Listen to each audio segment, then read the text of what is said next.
Hello, grade 11. Welcome to the general mathematics class. And this will be our last meeting for this semester. And we will just finish the topic of the inverse of a function. Okay, so let's start the class. So I will share my screen first. Okay, so this one. So we will end the semester with this lesson.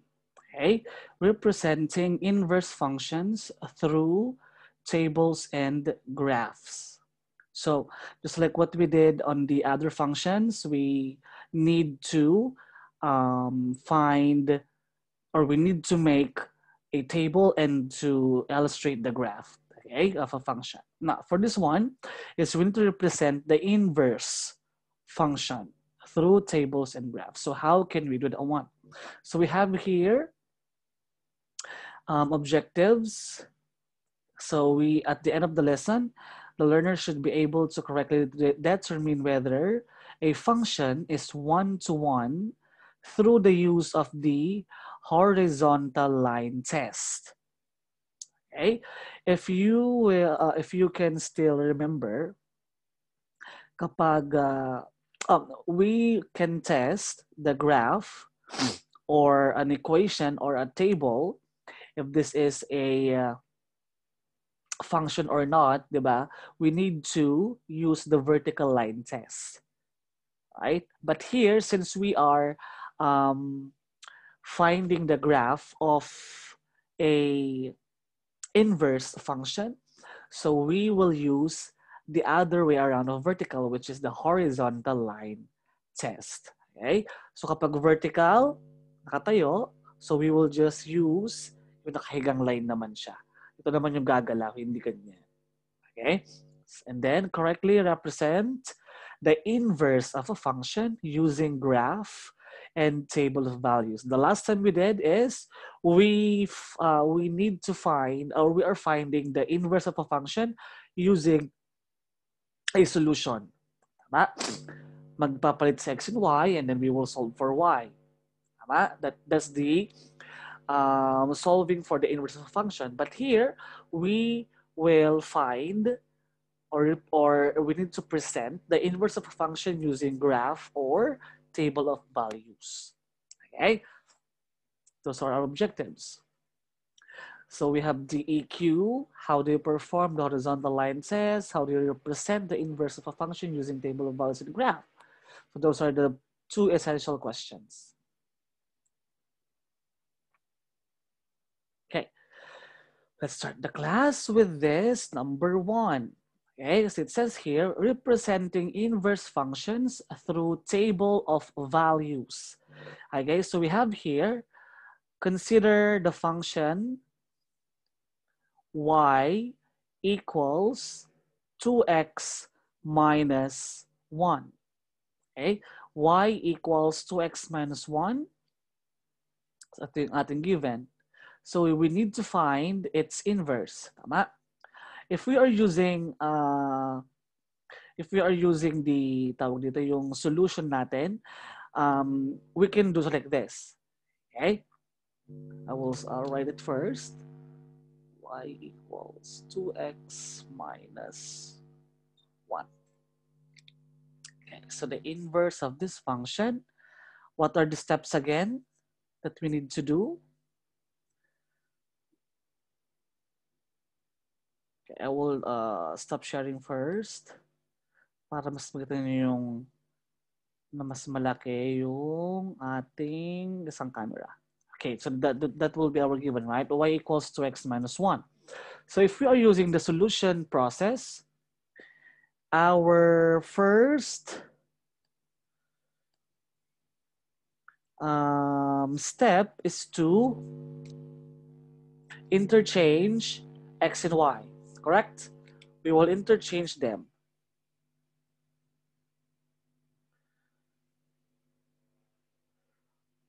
Teka lang ha. Nasaan na siya? So we will interchange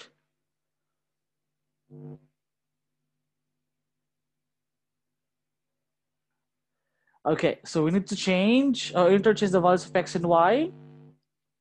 So magiging, we'll just interchange them. We have x here and then 2y minus 1.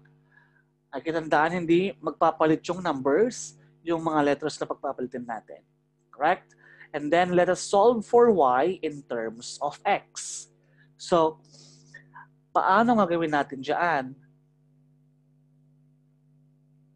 We can, paano mapupunta si y doon? Of course, we will transpose and transpose it here. So it will become negative 2y equals negative x. And then minus 1. So ito natira lang siya dito and then mag-negative naman yung sa kabila. And then we will divide both sides by negative 2. And we will find the inverse, which is negative, x, because negative divided by negative is positive. Negative, negative, so positive 1 over 2. So this is now the inverse of this function. Tama? Ito yung ginawa natin last time. Wherein, from this equation, we can find its inverse. But in our lesson today, okay, this one, I will go back. Okay. I will go back to the video. Ayan, nakikita pa naman, di ba? So I will share again our screen, share screen, and then balik tayo doon. Ayan. So here, yung ating gagawin dito is consider the function y is equals to x minus 1. This function has the following table of values. Since we need to use table of values in graph, so mag-iisip tayo ulit ng mga values ng x. Okay, so here in our presentation, we have already the values of x, which are negative 5, negative 2, 0, 2, and 5. Okay? So, ang gagawin natin dyan is we will just solve for y. Okay? If x is negative 5, of course, we will use, this will become negative 5, just like what we are doing every time in doing values or doing tables. So 2 times negative 5 is negative 10, minus 1 is negative 11, and so on and so forth. Okay? That is how we can create our own table. Diba? Sabi ko sa inyo, pinakamadaling gamitin, we have 3, 2, 1, 0, negative 1. Okay? Yung meron tayong 0 sa gitna, and then pababa lang siya. So 3, 2, 1, 0, negative 1, negative 2, negative 3. It's up to you. Okay? So kahit anong number ang ilagay mo dyan, yung itsura ng graph mo is parehas lang. Kahit gaano pa kaluwang yan, kahaba or kalayo ng graph mo. Okay? Still, they are the same graph. Okay? So after finding the values of x and y here, of course, we will graph. Take note, take note. Hindi pa siya inverse. So this one is not yet inverse, Not yet inverse. Hindi pa siya naka-inverse. So we will graph this. Okay, function na hindi pa naka-inverse. Sige, graph natin siya, I will stop sharing again. Para makita rin niyo yung mga ginagawa natin dito. So I will erase this. I will copy first the numbers so hindi ko siya makalimutan. So I have your x and then y. 1, 2, 3, 1, 2, 3, 4, 5. So we have the values of x's, negative 5, negative 2, 0, 2, and then 5. Negative 11, negative 5, negative 1, 3, and then 9. Okay. Stop sharing ko, Okay, so this is the table na galing sa ating given na y equals to x plus 1. Tama? This is our given function. Hindi, ang reminder lang, hindi pa siya naka-inverse. It's not yet inverse. Okay? Not yet inverse of this function. So ito yung parang regular lang niya na itsura. Okay? So kapag i-graph natin yan, okay, graph natin ha. So ang pinakamadami is 11. So kailangan maglagay ng 11. 1, 2, 3, 4, 5, 6, 7, 8, 9, 10, 11. Okay na yan. 1, 2, 3, 4, 5, 6, 7, 8, 9, 10, 11. 1, 2, 3, 4, 5, 6, 11. 1, 2, 3, 4, 5, 6, 7, 8, 9, 10, 11. I-graph natin. Negative 5, negative 11. So 1, 2, 3, 4, 5. Negative. Bababa tayo ng 11. So ito si 11. Okay, papatong ko lang siya ganyan. So that's the first point. Next point, negative 2, negative 5. Negative 2, 1, 2, 3, 4, 5. Okay, it's here. Third, 0, negative 1. So 0, negative 1. And then positive 2, and then positive 3. So 2, 3. And then the next one, we have 5 and 9. So 1, 2, 3, 4, 5. So 9. Dito siya. And then, we will just create a smooth curve. Hindi siya pantay-pantay kasi. Dapat pati-pantayan ha. Isang straight lang dapat siya. Ganun lang dapat siya. Kasi isa lang siyang linear. Linear lang siya. Linear function. Mali lang yung kan ko. Okay, so imagine these are the main points of this function. Kasi ito yung graph niya. Ngayon, anong gagawin natin? So, to find its inverse, ang gagawin natin is this one. We need to interchange the values of x and y coordinates. Okay? So, instead of negative 5 sa x and then negative 11 sa y, mag-i-interchange yan. Okay, mag-i-interchange. So, we have here the interchange values of x and y coordinates. We have negative 11, negative 5. Okay, di ba kanina nasa taas negative 5, nasa baba si negative 11. So, ngayon pagpapalitin lang natin. Okay? Negative 5, negative 2, negative 1, 0, 3, 2, 9 over 5. 9 and 5 actually. And then, after doing the interchanging of the x and y coordinates, ang gagawin naman na natin doon sa given na yan is we will graph the inverse also. Kasi 'di ba sabi natin noon, ang inverse nung coordinates natin is babaliktad lang natin. Tama? So kapag binaliktad natin 'yan, so magiging x tong part na to, magiging y ng part na to. Correct? Okay, let's try natin ha. Kung si x is negative 11 and si y is negative 5. So negative 11, it's here. And then we have the y, which is 5. Negative, so nasa baba siya. It's maybe here. Yan. And then we have the x as negative 5 and then y as negative 2. 1, 2, 3, 4, 5. 1, 2. Yan. And then next, negative 1, 0. Negative 1 yung x. Negative 1 yung x. So, dito siya. And then, kaya pala mali tayo kanina.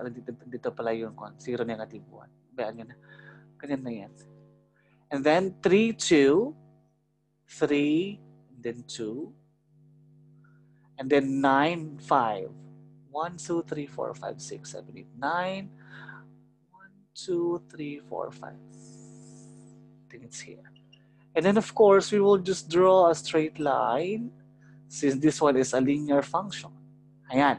So yung blue, Stop sharing ko ha, para mas makita. Ayan. So yung blue na graph or blue line, this is the normal na function. Hindi siya naka-inverse. Okay? Yung red na line, or red na graph, this is already the inverse of this function. Okay? So, paano malalaman na this inverse is totally an inverse function? That's the question. Kahit na-graph mo na siya, hindi pa tayo sure kung one-to-one ba yan or this is a true function or inverse function. Okay? Sabi kanina, doon sa ating objectives, is we will use the horizontal test. Okay? Or horizontal line test. Ang horizontal line test, imagine this one, this is our horizontal line. Kapag dumaan yung ating horizontal line sa ating graph, dapat isang point lang yung madadaanan niya. Okay? Kapag isang point lang ang madadaanan niya bawat part ng graph, that means this is a true inverse function. Is that clear? Again, after makuha yung tables, after mag-graph, okay? Ito yung twist. Ito yung twist. Parang twist. Ano ba ko?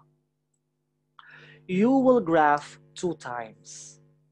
Bakit? It's because you will graph the normal. Ito yung normal, tama?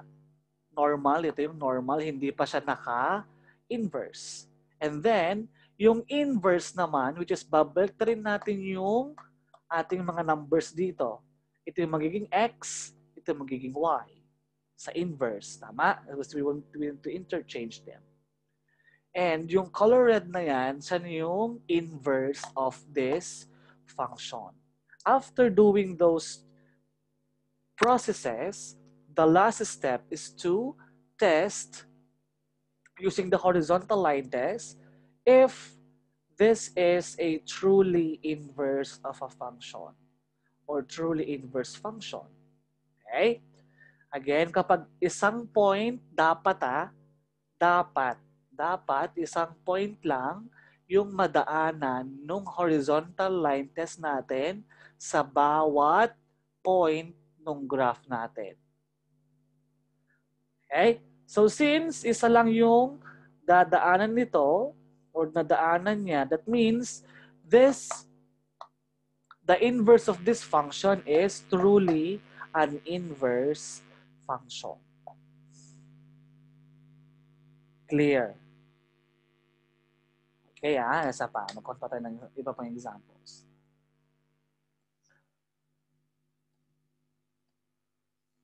Ayan. Let's do some more examples. Ayan. So we already did this one. See, we have the same graph. Ito yung part na normal. Ito naman na yung ating naka-inverse. Okay? Inverse. Ito yung normal natin. So you will do 2 tables, the normal and the inverse. And of course, only one coordinate plane, but it has 2 graphs. Okay, mas maganda kung yung gagamitin yung pen is magkaiba yung kulay para mas madali niyo siyang ma-identify. At mas madali ko rin siya ma-check. Okay? So kahit lagyan niyo siya ng ganyan, it's okay, ha? Basta malalaman agad kung this is this the inverse or not. Okay? So this is how you can graph. So this is the last step that we are talking about, the horizontal line test.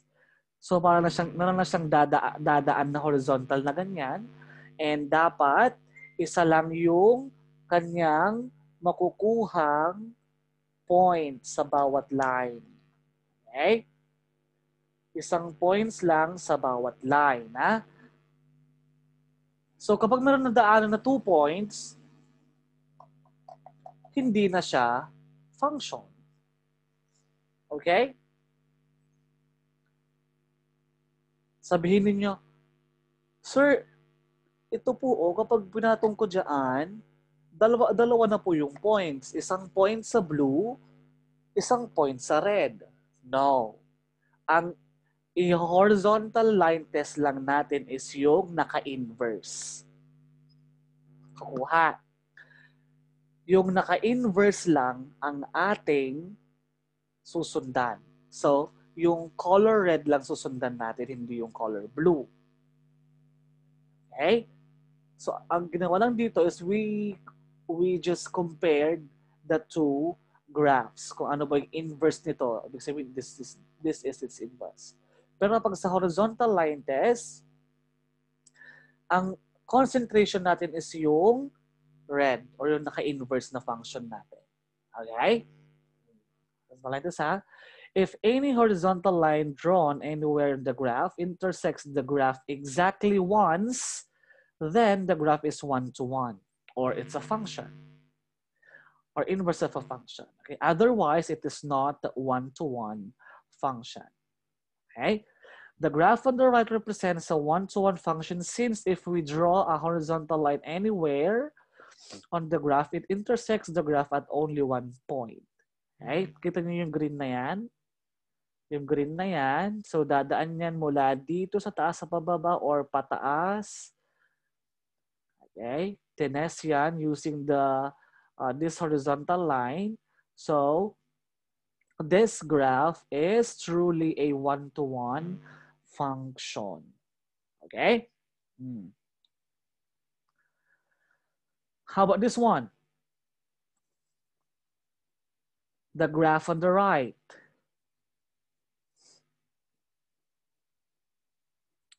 Is this a truly inverse function? Kasi sabi dito, the graph on the right does not represent a one-to-one function. Ibig sabihin, wala siyang inverse. So kahit nahanap mo yung inverse, nahanap mo siya sa nahanap mo siya using table, kasi mag-interchange lang naman yan, di ba? Mag-interchange lang naman sila. So itatry mo siya i-graph. Lumabas yung graph nung inverse mo. Ganyan yung tsura niya. This one, this is a parabola. Tama? This is a parabola. So, kapag dadaan yung ating horizontal line test, dadaan siya either going down or papataas, meron siyang dalawang matatamaang points. So that means hindi siya 1, 2, 1. That means this graph has no or does not have an inverse function. Okay? Kaya itetest muna natin. Kahit nakuha ko, ay sir, nakuha ko naman yung sa kanya. Nakuha ko naman po yung values of x and y and then I just interchange them. Diba ganun yung plan natin, di ba? Iniisip natin palagi.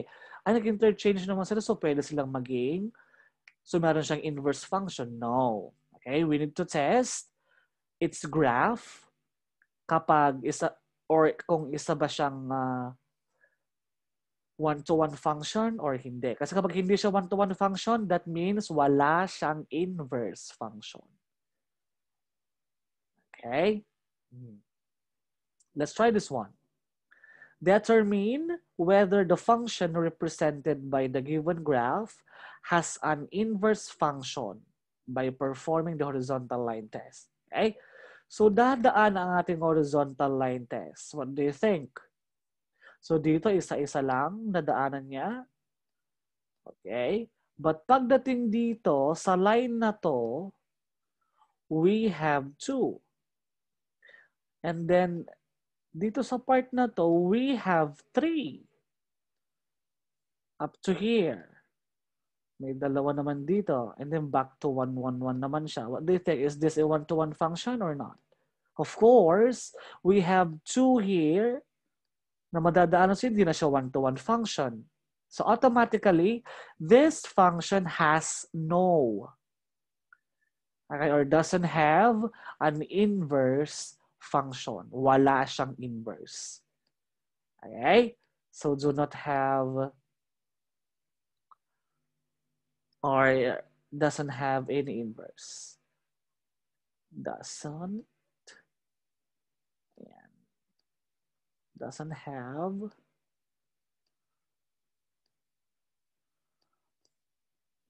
have an inverse function. Okay? This is the solution. Ayan, tama tayo. So we have here three points na nadaanan. So automatically, hindi na siya one-to-one function. See? Not a one-to-one function. Does not have an inverse function. Okay. How about example number 2? Sketch the graph of f of -1 given the graph of the function f. So kahit wala kang equation, okay, pwede kang gumawa ng sarili mong table using the given here. Right? Ito, anong value ni 4? Anong value ni x? We have 4, we have 1, 0, and -1. Okay, just like this. So we have x values, -1, 0, 1, and 4. We have the y values, 0.667, 1, 1.5, and then 5. So, kinuha lang natin yung mga yon dito sa ating given na graph. Since may mga points na tayo dyan. Okay, and then, we will find its inverse. So, ano yung inverse ng ating table? Of course, we will just interchange their values here. So, si 0.667, it will become x. -1, it will become y. So, magpapalit lang sila. Okay? So, ganito magiging itsura niya. Ito yung normal. Ito na yung naka-inverse na table. Okay? And this is the normal na graph natin. Now, let us do its graph. So, the graph of this inverse na table of values natin is yung color blue ba yan? Or color purple. Okay, ito yung purple na yan. Yung purple, ito yung ating naka-inverse. Okay? So, from this given now na inverse natin, let us test this one if this is truly the inverse of this function. So, dadaan yung mga horizontal dyan. Dapat isa lang na point ang matamaan niya. What do you think? Are we correct? Is this or is the given graph has an inverse or doesn't have an inverse? Of course, since isa lang yung natamaan niyang mga points, okay, this is correct. Meron tayong 1-to-1. So, we have the inverse function of this given graph na color red. Okay? Again, ito yung steps. Pag meron tayong given na equation, gagawa muna tayo ng table na normal at graph na normal. Okay? And then, after doing those two, yung pang second step natin is we will interchange the values of x and y. So, gagawa tayo ng panibagong table. Yung mga y magiging x, yung mga x magiging y. Okay? And then we will do also its graph. And then after those steps, we will move to we will now use the horizontal line test para malaman kung totoo ba ang inverse niya or hindi. Or is it does tawag dito? One-to-one function or hindi. Kasi kapag hindi siya one-to-one function, wala siyang inverse. Kung one-to-one function siya, ibig sabihin meron siyang inverse. Okay? Let's practice with this one. Okay? Let's practice. Individual practice. Perform the horizontal line test to determine whether the function represented by the given graph is one-to-one. Okay, una tayo dito.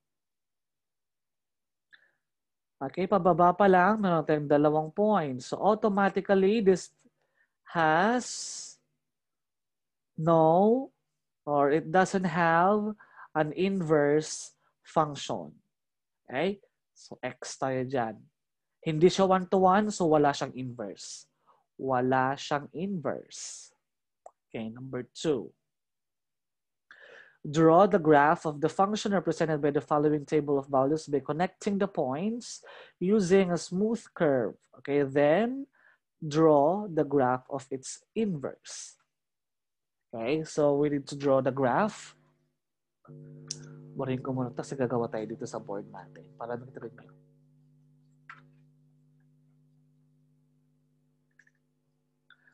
Draw the graph of the function represented by the following table of values by connecting the points using a smooth curve. Then draw the graph of its inverse. Okay. So hindi na sinasabi na hanapin natin yung kanyang inverse of a function if this is 1-to-1 or not. So we will just draw. So we have the values, yung normal natin, x, y. We have how many numbers? 1, 2, 3, 4. 1, 2, 3, 4. Okay? And then, yung part naman na red, ito naman yung magiging inverse natin mamaya. Para makita nyo yung pagkakaiba. So we have the given -6, -4, -2, and then +2. We have 8, we have 4, 2, and then 0.5. I'll stop sharing para mas malaki yung ating screen. So this is our given. Okay, ito yung normal. Yung red, yung magiging inverse natin. So mag-graph muna tayo. Let us graph first yung ating una or yung color blue. Since ang pinakamataas is 8, so we will use 8 lines. 7, 8. 4, 5, 6, 7, 8. 2, 3, 4, 5, 6, 7, 8. So kulang pa to.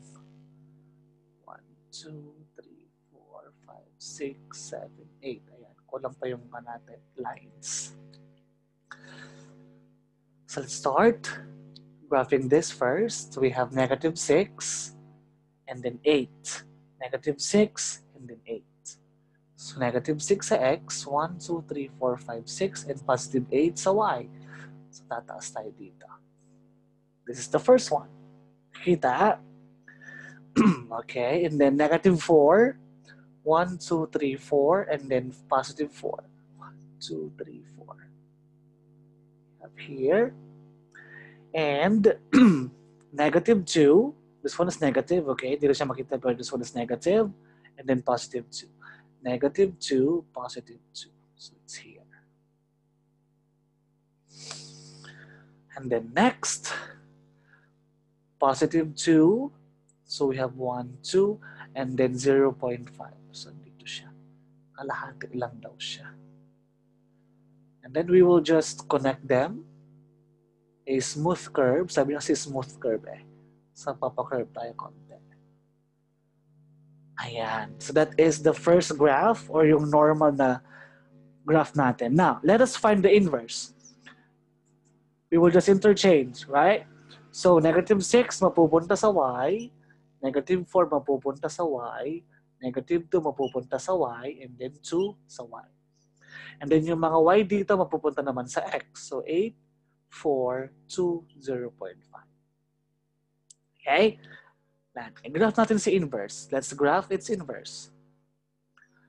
Graph the inverse. We have 8 first, +8, so dito, and then -6 sa baba. -6, I think it's here. Ayan.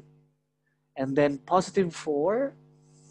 Ay, positive pala siya. Positive is on dito. +8. And then -6. So dito dapat siya. Ito yung first. And next one, we have 4. +4, -4. +4, -4. So it's here. And then positive 2, negative 2. And then 0.5, of course, kalahati, that's 1/2, and then positive 2. And we will now draw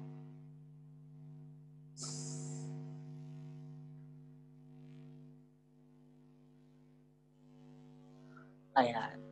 So, the blue one is the normal, and then yung red one is the inverse. Okay, so ito lang yung inahanap ng tanong, but idagdag lang natin, let us test this one if this is a truly one-to-one function. Or talaga bang totoo yung inverse na yun o hindi. So let's test. Okay. Okay, so isa lang yung point na daanan sa bawat point sa line na to. Okay? At kung ito naman gusto mong gamitin, pwede rin naman. And then since isa lang naman yung madadaan ng points, either the two lines, so this is truly the inverse of this function. Kasi one-to-one function siya. Okay? So this will be the end of this meeting. Ayan, ibahin ko na yung aking FES. Okay, so yung exam ninyo is consist of the inverse function only. Tama? So ang unang gagawin is hanapin nyo lang yung kanyang inverse using the solution. I will give you only 2. Okay? Dalawang ganon. You will just find its inverse using the solution part. And then dalawa din dito. Okay? Isang equation, and then gagawa kayo ng ganyan. Tama? Isang equation, gagawin yung ganyan. And then isang graph na walang equation. Okay? Graph lang siya na may mga points dito. May mga points. Just like what we did. Okay? Don't worry because I already sent you the PowerPoint. Correct? So magkita nyo ito sa PowerPoint and then pwede nyo namang i-rewind tong video or ibalik sa mga parts na hindi naintindihan. And then if you're still not, you can still understand, pwede naman akong i-chat. Okay? So this will be the end of this video and hopefully mataas ang inyong makuha ang mga scores. Good luck to your exam. Bye!